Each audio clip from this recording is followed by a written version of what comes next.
मी सांगतो टायगर अभी जिंदा आहे. स्वतःच्या जीवाची पर्वा त्यांनी कधी केली नाही, पण शिवसेनेसाठी त्यांनी अंगावर छातीवर वार घेतले, वार झेलले आणि आजही त्यांच्या अंगावर असंख्य वार आपल्याला पाहायला मिळतील. असा शिवसैनिक कुठे भेटणार? आपला लालबागचा राजाचा आशीर्वाद शिवसेनेला मिळाला आहे. जेल भोगले. किती वर्ष जेलात होते तुम्ही? 3.5 वर्ष. ज्या कार्यकर्त्यांना जेल भोगलं शिवसेनेसाठी, पक्षासाठी, त्यांची अवहेलना करणं हे फारच दुर्दैवी आहे. खरं म्हणजे आज शिवसेनेसाठी आणि बाळासाहेबांच्या विचारांच्या शिवसेनेसाठी, धनुष्यबाणासाठी आणि खऱ्या शिवसेनेसाठी आजचा दिवस आनंदाचा आहे. कारण दगडूदादा म्हणजे बाळासाहेबांचे कट्टर निष्ठावंत शिवसैनिक आणि बाळासाहेबांचा कट्टर मावळा म्हणून दगडूदादांचं नाव संपूर्ण मुंबई आणि महाराष्ट्रामध्ये आपण घेतो. दगडूदादांसारखे असंख्य कार्यकर्ते, शिवसैनिक रक्ताचं पाणी करून, घरादारावर तुळशीपत्र ठेवून शिवसेना वाढवण्याचं काम दगडूदादांनी केलं. स्वतःच्या जीवाची पर्वा त्यांनी कधी केली नाही, पण शिवसेनेसाठी त्यांनी अंगावर छातीवर वार घेतले, वार झेलले आणि आजही त्यांच्या अंगावर असंख्य वार आपल्याला पाहायला मिळतील. असा शिवसैनिक कुठे भेटणार?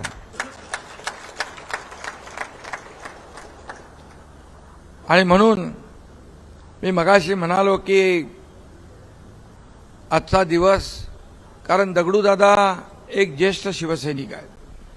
माजी आमदार म्हणून त्यांनी काम केलंय, आमदार म्हणून काम केलंय आणि खऱ्या अर्थाने त्यांनी शिवसेना वाढवण्यासाठी लालबाग परळ भागामध्ये अपार कष्ट घेतले. आणि आज दगडूदादांच्या प्रवेशामुळे खऱ्या अर्थाने आपला लालबागचा राजाचा आशीर्वाद शिवसेनेला मिळाला आहे. आणि आपला गणेश गल्ली नाही का, मुंबईचा राजाचा आशीर्वाद देखील शिवसेनेला मिळाला आहे दगडूदादांच्या इकडे येण्यामुळे. त्याचा मला अभिमान आहे, आनंद आहे, समाधान आहे. दगडूदादांचं नेतृत्व बघितलं तर दगडासारखं कणखर आणि मजबूत आहे ना, मजबूत नावाप्रमाणे. आणि दगडूदादा हे शिवसेनेच्या खरं म्हणजे मुंबईतल्या शिवसेनेच्या पायाचे दगड आहेत, पायाचा दगड आहे. पाया मजबूत असेल तर इमारत मजबूत होते. आणि असे पायाचे दगड शिवसेनेला मजबूत करत होते. बाळासाहेबांनी हेरलेली माणसं शिवसेना पुढे घेऊन जात होते. परंतु त्याचं मोल आताचे उभाटा जाणत नाही. आणि अशा कडवट कार्यकर्त्यांना अशा प्रकारचे निर्णय का घ्यावे लागतात याचा विचारही करत नाहीत. गेला की तो कचरा अशा प्रकारचं त्याला दूषण देऊन, बदनाम करून मोकळे होतात. अशाने पक्ष मोठा होत नाही. पक्ष मोठा करायला ज्या कार्यकर्त्यांनी खस्ता खाल्ल्या, जेल भोगले. किती वर्ष जेलात होते तुम्ही? 3.5 वर्ष. 3.5 वर्ष ज्या कार्यकर्त्यांना जेल भोगलं शिवसेनेसाठी, पक्षासाठी, त्यांची अवहेलना करणं हे फारच दुर्दैवी आहे. माझ्यासारखा कार्यकर्ताही आपल्या समोर उभा आहे आणि तेव्हाही काय घडले या महाराष्ट्रात, 2019ला काय घडले या महाराष्ट्रात, तेही महाराष्ट्राने पाहिलं. आणि 2022ला काय घडलं तेही या महाराष्ट्राने पाहिलं. पण 2019ला या महाराष्ट्रातल्या जनतेने स्वीकारलं नाही, परंतु 2022च्या उठावाला या महाराष्ट्रातल्या जनतेने स्वीकारलं. आणि म्हणून दादा झालेली 2024ची लोकसभा आणि झालेली विधानसभा यामध्ये जनतेने कौल दिला आणि आपण 80 जागा लढवून 60 आमदार निवडून आणले. जनतेने कौल दिला, जनतेने आपला निर्णय स्वीकारला, कारण महाराष्ट्रातल्या तमाम जनतेच्या मनातला निर्णय आम्ही घेतला. आणि म्हणून मी एवढंच सांगतो, बाळासाहेब अशा दगडूदादांसारख्या कार्यकर्त्याला, सहकार्याला सवंगडी समजायचे, परंतु आताचे जी लोक आहेत ती सवंगड्याला घरगडी समजायला लागले. मालक आणि नोकर हा भेद सुरू झाला. तिथेच या ठिकाणी आजची परिस्थिती निर्माण झाली. याचं आत्मपरीक्षण, आत्मचिंतन त्या लोकांनी केलं पाहिजे. बेळगावच्या लढ्यामध्ये पण दगडूदादा होते ना तुम्ही, आणि मी पण होतो तिकडे दुसऱ्या तुकडीत. तुम्ही मला वाटतं भुजबळ साहेबांच्या बरोबर होते, आणि आम्ही दुसऱ्या तुकडीत होतो. आणि असे लोक तुरुंगवास, शिवसेनेसाठी आंदोलनासाठी, या सर्वसामान्य मराठी माणसासाठी असे अनेक लढे दिले आणि अनेक आंदोलनं केली. शेकडो केसेस दगडूदादांवर आहेत, परंतु केसचा कधी त्यांनी विचार केला नाही, जेलचा कधी विचार केला नाही. अगदी पहाडासारखे शिवसैनिकांच्या मागे ते उभे राहिले. हे मी माझ्या डोळ्यांनी पाहिलंय. मी माझा एक अनुभव सांगतो. मी सभागृहाचा नेता झालो. मला आनंद दिघे साहेबांनी सभागृह नेता बनवला ठाणे महापालिकेत. तेव्हा मी आमदार नव्हतो. दगडूदादा आमदार होते त्यावेळेस, तेव्हा नाही. भाषणामध्ये त्यांनी सांगितलं, हा एकनाथ एक दिवस मोठा होईल. घाटकोपरला मला त्यांचे शब्द आजही आठवतात. आणि मी आपल्या सगळ्यांच्या आशीर्वादाने एक शाखा प्रमुख ते या राज्याचा मुख्यमंत्री झालो.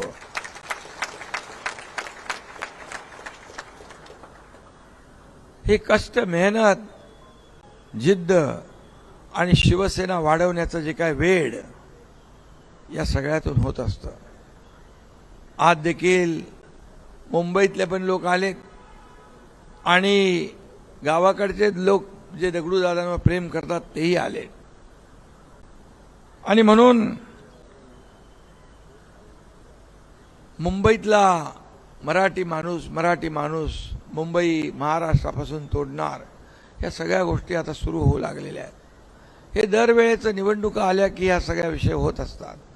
परंतु मी दगडूदादा जिथे उपस्थित आहेत, मी आपल्या सगळ्यांना सांगू इच्छितो, मुंबई महाराष्ट्रापासून कोणी तोडू शकत नाही. जोपर्यंत सूर्य चंद्र आहे तोपर्यंत मुंबई महाराष्ट्राचीच आहे.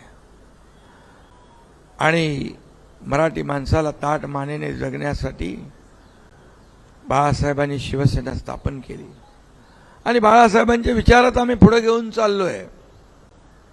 वारसा सांगणारे लोक मराठी माणसासाठी काय केलं त्यांनी त्याचं आत्मपरीक्षण करावं. मी काही आज जास्त बोलत नाही. परंतु हा मुंबईतला मराठी माणूस हा शिवसेनेसोबत आहे, खऱ्या शिवसेनेसोबत आहे. हे मागच्या निवडणुकांमध्ये दाखवून दिलेलं आहे. दगडूदादा, काही लोक म्हणायचे एकनाथ शिंदेची शिवसेना फक्त ठाण्यापुरती मर्यादित आहे, परंतु नगर परिषदेच्या निवडणुकीमध्ये शिवसेना चांदा ते बांदापर्यंत पसरली आणि आपले 70 नगराध्यक्ष निवडून आले, 1400 नगरसेवक निवडून आले. आणि म्हणून आज तुम्ही या ठिकाणी आलेला आहात. खऱ्या अर्थाने तुम्ही काय मागितलं? काहीच मागितलं नाही. स्वतः तुम्ही आमदार की 2दा तुम्ही आमदार राहिले आणि नंतर सांगितलं आता तुम्ही कुणालाही तिकीट द्या. असा माणूस कुठे भेटेल? अरे ग्रामपंचायतचं सरपंच पद पण, सदस्य पद पण, नगरसेवक पद पण कोण सोडत नाही. तुम्ही आमदारकी सोडून दिली आणि त्याला निवडून पण आणलं. आणि अशा माणसाची अवहेलना करणं फार. आणि म्हणून दगडूदादांनी ठरवलं की मी कधीही त्यांना फोन केला नाही, कधी मी त्यांना बोललो नाही. दगडू काय आम्ही एकाच भागातले आहोत, गावचे आहोत, एकाच जन्मभूमीतले आहोत. छत्रपती शिवप्रभूंच्या पदस्पर्शाने पावन झालेल्या भूमीमध्ये आम्ही जन्म घेतलेला आहे. पण मी कधीही त्यांना म्हणालो नाही दगडूदादांना की तुम्ही माझ्यासोबत या. परंतु दगडूदादांनी स्वतः या ठिकाणी हा निर्णय घेतला आहे. त्यांच्यावर कोणी हा निर्णय लादला नाही आणि काही निर्णय कोणाचा लादून घेत नाहीत. स्वतःच्या मर्जीने ते वागतात आणि शिवसेना मोठी करतात. आणि म्हणून मी आपल्याला सांगतो, आपल्या निष्ठेचा या शिवसेनेमध्ये सन्मान होईल. आपलं पूर्ण कुटुंब आज या ठिकाणी आलेलं आहे. कुटुंब आपल्यासोबत आलेलं आहे. आपल्या संपूर्ण परिवाराने आज शिवसेनेमध्ये येण्याचा निर्णय घेतला आहे. आपले दुसरे संतोष नलावडे त्यांनी देखील शिवसेनेमध्ये प्रवेश घेतला आहे. आता हे सगळे कार्यकर्ते त्या भागातले एकत्र येऊन शिवसेना दगडूदादांच्या नेतृत्वाखाली तिकडे मोठी करतील असा विश्वास मला आहे. आणि मी आपल्याला एवढंच सांगतो, आणि दगडूदादा एक सच्चा कट्टर अगदी धडाडीचा व्यक्तिमत्व म्हणून आज खरं म्हणजे आज त्यांचं वय झालं असलं तरी सुद्धा आजही ते तरुणाला लाजवतील एवढं काम करतात. आणि अशा लोकांचा जो प्रदीर्घ अनुभव आहे, हा अनुभव शिवसेना मोठी करण्यासाठी नक्की होईल आणि मी तो नक्की करून घेईन. कारण आपला पक्ष हा मालक आणि नोकराचा नाही. ही शिवसेना कार्यकर्त्यांची शिवसेना आहे, कार्यकर्त्यांचा पक्ष आहे. मी मुख्यमंत्री होतो तेव्हाही कार्यकर्ता म्हणून काम केलं, आजही कार्यकर्ता म्हणून काम करतोय, उद्याही कार्यकर्ता म्हणूनच काम करणार. आणि म्हणून या कार्यकर्त्यांचा सन्मान वाढवणारा आपला पक्ष आहे. इथं कोणी मालक नाही, कोणी नोकर नाही. आणि म्हणून मी खूप खूप शुभेच्छा आपल्याला देतो. आणि काही लोकांना वाटतं काय दगडूदादांचं आता वय झालंय, काय करणार ते. पण मी सांगतो टायगर अभी जिंदा है.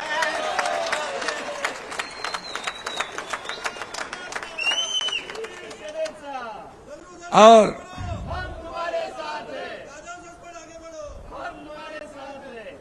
आणि एकच शेर सांगतो, दगडूदादा शेर है, दगडूदादा शेर है, उनके सामने बाकी सब ढेर है. सगळ्यांना पुन्हा खूप खूप शुभेच्छा. दगडूदादा तुमचं मनापासून स्वागत.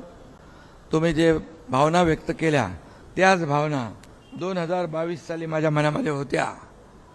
त्याच भावना एवढे वर्ष शिवसेनेमध्ये काम करून निर्णय घेताना नक्कीच भावना त्या तुमच्या मनात आल्यात, त्याच त्यावेळेस माझ्या मनात होत्या. परंतु आपल्या भावनांची कदर करणारे बाळासाहेब होते, आता बाळासाहेब नाहीत. आणि त्यामुळे आपल्यासारख्या कार्यकर्त्यांच्या भावना ओळखणारा नेता नाही. म्हणून आपल्याला हे निर्णय घ्यावे लागतात. शिवसेना वाचवण्यासाठी, शिवसेना पुढे नेण्यासाठी, बाळासाहेबांचे विचार तोडून मोडून टाकणाऱ्यांना धडा शिकवण्यासाठी, ज्यांनी धनुष्यबाण गहाण टाकला तो धनुष्यबाण सोडवण्यासाठी आणि शिवसेना पुढे नेण्यासाठी या ठिकाणी असे निर्णय घ्यावे लागतात. असे निर्णय घ्यावे लागतात. त्यामुळे आपण निर्णय घेतला. मी तुमचं अभिनंदन करतो. खूप खूप शुभेच्छा देतो. धन्यवाद. जय हिंद, जय महाराष्ट्र.